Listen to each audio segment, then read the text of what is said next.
प्यारे विद्यार्थियों, हम सभी आज दर्शन शास्त्र के स्वरूप के विषय में चर्चा करेंगे।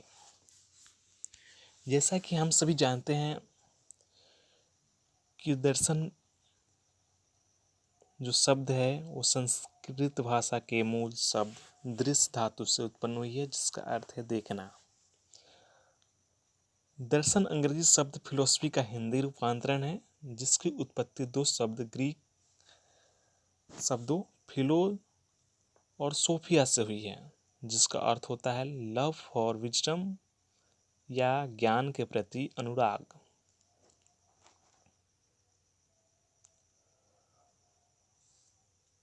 तो आइए जानते हैं दर्शन शास्त्र का स्वरूप क्या है। मनुष्य एक चिंतनशील प्राणी है। वह अपने विवेक शक्ति से प्रत्येक समस्या को सुलझा लेता है। चिंतन के बिना मनुष्य जीवित नहीं रह सकता। दर्शन मनुष्य के बौद्धिक प्रयत्न का ही परिणाम है। हम किसी विषय को दो रूपों में समझने का प्रयास करते हैं, पहला अंशों में और दूसरा समग्र रूप में। यदि किसी वस्तु को अंशों में बताया जाता है तो हम उसे समझने का प्रयास करते हैं। विश्व जिन चीज़ों से मिलकर बना है उसको जोड़ने पर हमें जो ज्ञान प्राप्त होगा वह संपूर्ण तथा निश्चित ज्ञान नहीं होगा। यथार्थ ज्ञान प्राप्त करने के लिए हमें उस वस्तु का संपूर्ण ज्ञान प्राप्त करना आवश्यक हो जाता है। दर्शन विश्व को संपूर्णता में देखने की दृष्टि है। किसी व्यक्ति के रूप का वर्णन करने मात्र से हम उसके चेहरे का यथार्थ ज्ञान प्राप्त नहीं कर सकते हैं।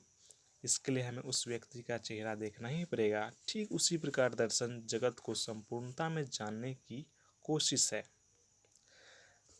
दार्शनिक दृष्टि के द्वारा ही विश्व की संपूर्णता को देखा जाता है।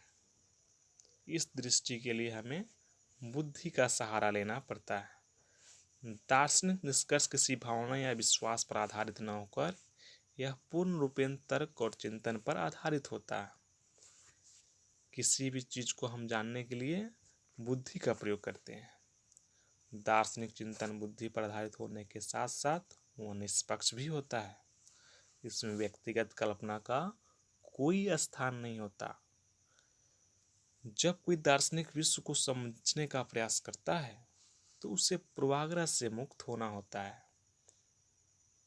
जैसा कि हम जानते हैं कि मनुष्य एक सामाजिक प्राणी है और उसके जीवन का एक निश्चित उद्देश्य होता है।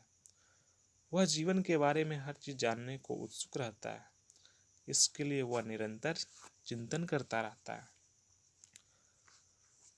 प्यारे विद्यार्थियों, दर्शन की प्रकृति दार्शनिक है, जिसके लिए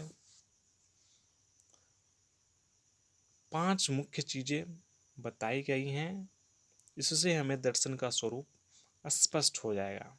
तो आइए जानते हैं वो 5 चीजें कौन कौन हैं। सबसे पहला है वैज्ञानिक प्रकृति यानी साइंटिफिक नेचर।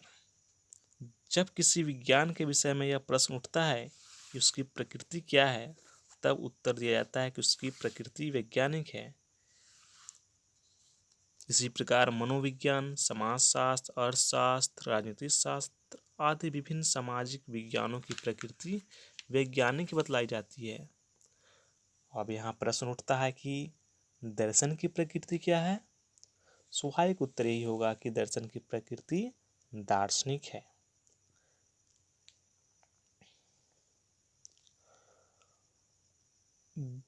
दूसरा इसमें है दार्शनिक समस्याएं यानी फिलोसॉफिकल प्रॉब्लम्स।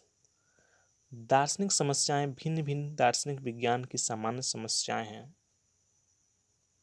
यानी दार्शनिक प्रश्न है जिसे हमें सुलझाना होता है। जगत क्या है, ईश्वर क्या है, सत्य क्या है, ज्ञान क्या है, ये सब दार्शनिक समस्याएं के अंतर्गत आती है, जिस पर सोच विचार होता रहता है। तीसरी चीज इसमें दार्शनिक दृष्टिकोण है। दार्शनिक दृष्टिकोण चिंतनशील, जिज्ञासु, उदार, अनुभव और तर्क से निर्देशित तथा सत्य की खोज में शीघ्र निर्णय न बताते हुए निरंतर प्रयास करने का दृष्टिकोण है। इसमें किसी चीज को लगातार खोजा जाता है, एकाएक कोई निष्कर्ष पर नहीं पहुंच जाता। हर चीज की समीक्षा की जाती है और फिर उस पर आगे विचार किया जाता है। उसके बाद है दार्शनिक विधियाँ। दार्शनिक विधियों में आगमन, निगमन, विश्लेषण, संश्लेषण और द्वंद्वात्मक विधि आते हैं। और लास्ट है दार्शनिक प्रक्रिया। दार्शनिक प्रक्रिया आश्चर्य, जिज्ञासा अथवा वर्तमान जीवन से आध्यात्मिक असंतोष में प्रारंभ होती है। यह प्रक्रिया व्यक्तिगत हो सकती है, सामाजिक हो सकती है या सामूहिक भी परिस्थिति को में हो सकती है। इस प्रकार हम देखते हैं कि दर्शन का लक्ष्य जगत का सर्वांग चित्र प्रस्तुत करना है। तो निष्कर्ष रूप में हम यह कह सकते हैं, ये पांचों जो है बिल्कुल भिन्न भिन्न होते हुए भी इसका एक ही मात्र उद्देश्य है, मूल रूप से जगत की व्याख्या करना। और इन सभी का प्रभाव हमारे सामाजिक जीवन पर अवश्य पड़ता है। तो अंत में हम यह कह सकते हैं कि दर्शन की प्रकृति जो है वो दार्शनिक है। तो बस आज इतना ही। हमने आज जाना कि दर्शन का स्वरूप क्या है और अगली कक्षाओं में हम इसके विभिन्न टॉपिक के विषयों में चर्चा करेंगे। धन्यवाद।